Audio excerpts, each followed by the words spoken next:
central organ of a woman's reproductive system. This hollow, muscular chamber houses and protects a developing fetus during pregnancy.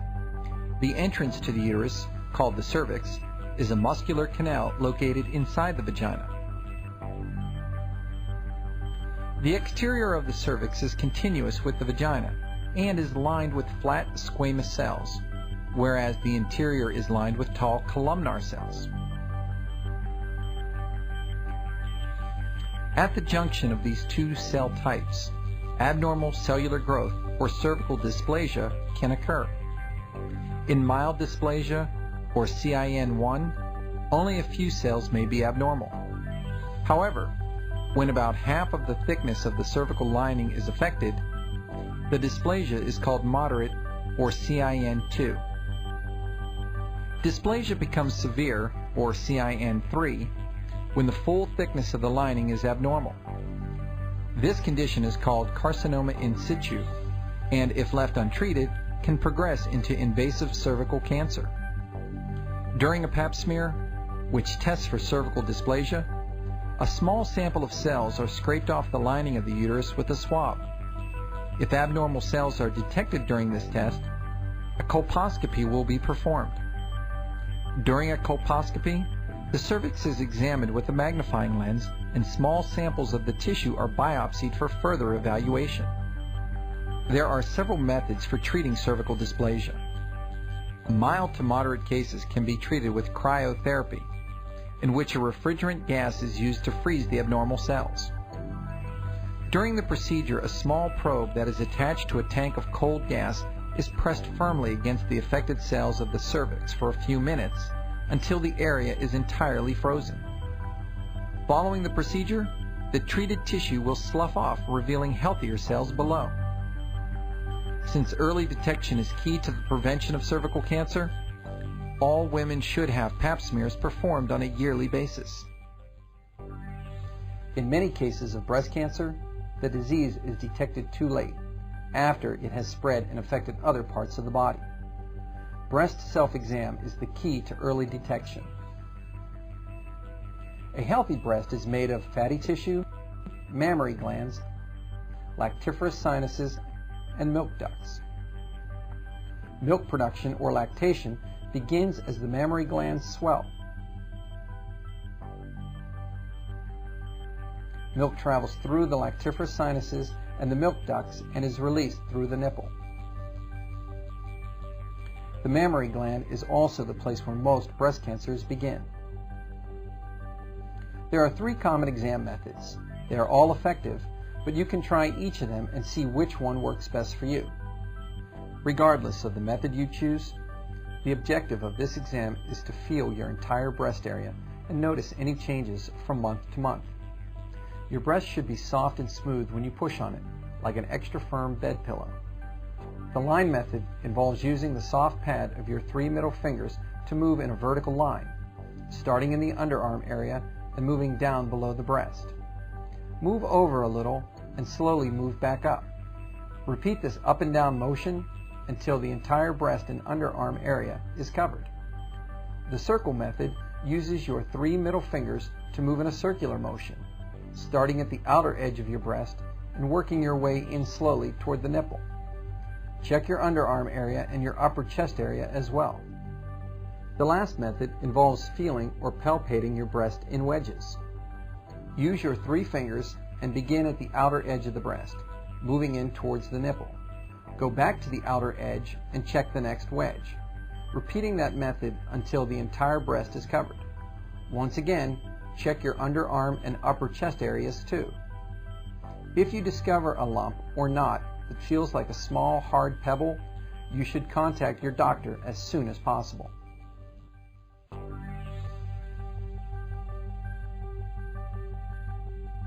A woman's breast is primarily composed of fatty tissue and mammary glands. Mammary glands drain into the lactiferous sinus, which connects them to the nipple. The nipple is encircled by a pigmented ring called the areola. A woman may choose to have breast reduction surgery if she has heavy sagging breasts with low nipples, breasts that are too large in proportion to her body, back, neck, or shoulder pain due to the weight of her breasts, chronic skin irritation beneath her breasts, indentations in the shoulders due to her bra straps, or one breast that is significantly larger than the other. The most common method of breast reduction involves several incisions. First, an incision is made above and around the areola. Then, incisions below and to the sides of the areola and along the crease line beneath the breast allow excess skin and fatty tissue to be removed. Then, the areola is reduced in size and shifted with the nipple to a higher position, usually without severing attachment to the functional tissues below. Finally, the skin of the lower breast is closed and sutured below the areola to give the breast its new contour. After a period of bruising and swelling, the incision lines begin to fade and the breasts take on a more natural shape. Following breast reduction, many women experience significant relief and become able to wear a greater variety of clothing styles and participate in more physical activities. A healthy breast is made of fatty tissue, mammary glands, lactiferous sinuses, and milk ducts. Milk production, or lactation, begins as the mammary glands swell.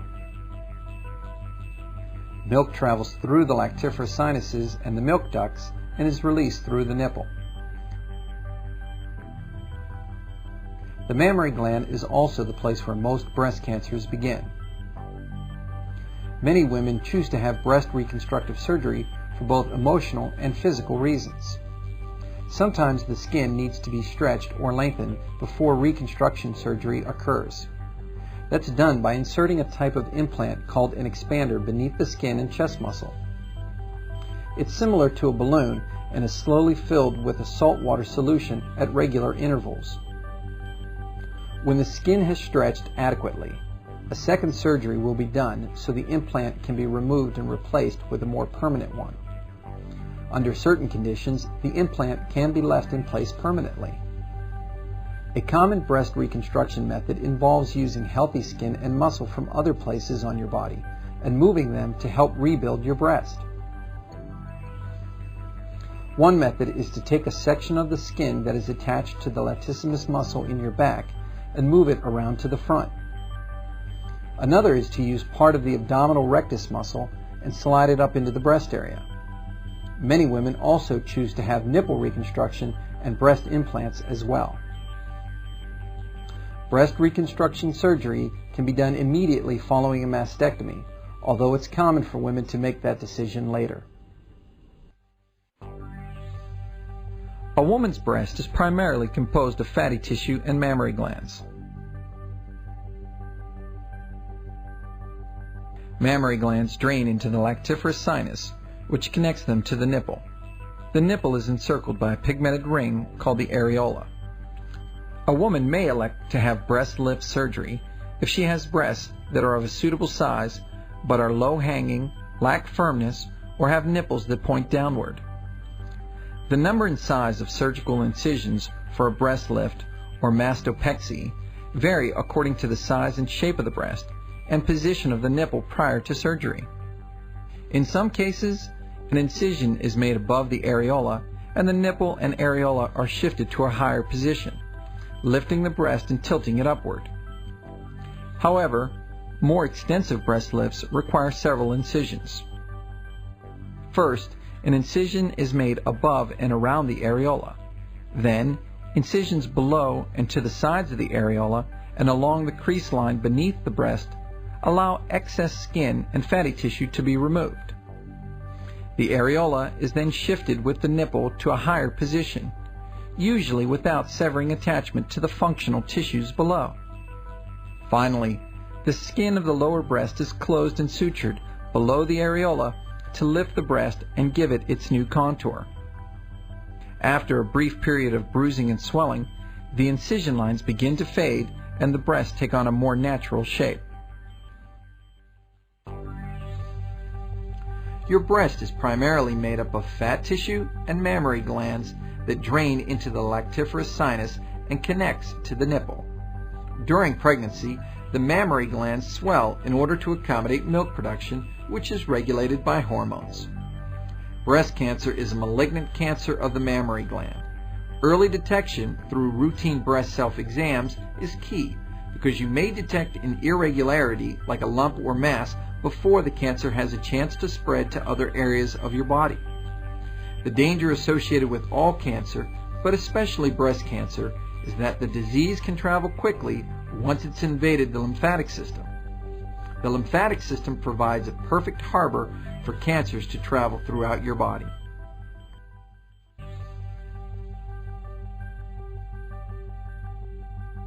A woman's breast is primarily composed of fatty tissue and mammary glands. Mammary glands drain into the lactiferous sinus, which connects them to the nipple. The nipple is encircled by a pigmented ring of skin called the areola. Women who are uncomfortable with the size, shape, or position of their breasts may elect to have breast augmentation or breast implants. Breast implants come in many shapes and sizes and are generally filled with either saline or silicone gel. Today, saline implants are more commonly used. Breast augmentation using saline implants requires only a small incision either below the breast, along the edge of the areola, or in the armpit. The implants consist of empty silicone sacs, which are inserted through the incision and positioned either below the chest muscle or between the muscle and the existing breast tissue. The sacs are then filled with a saline solution using a needle and a syringe. After a brief period of swelling and tenderness, the incision lines begin to fade and the breasts take on a more natural shape. There are several potential complications associated with this elective procedure that should be discussed with your doctor prior to surgery.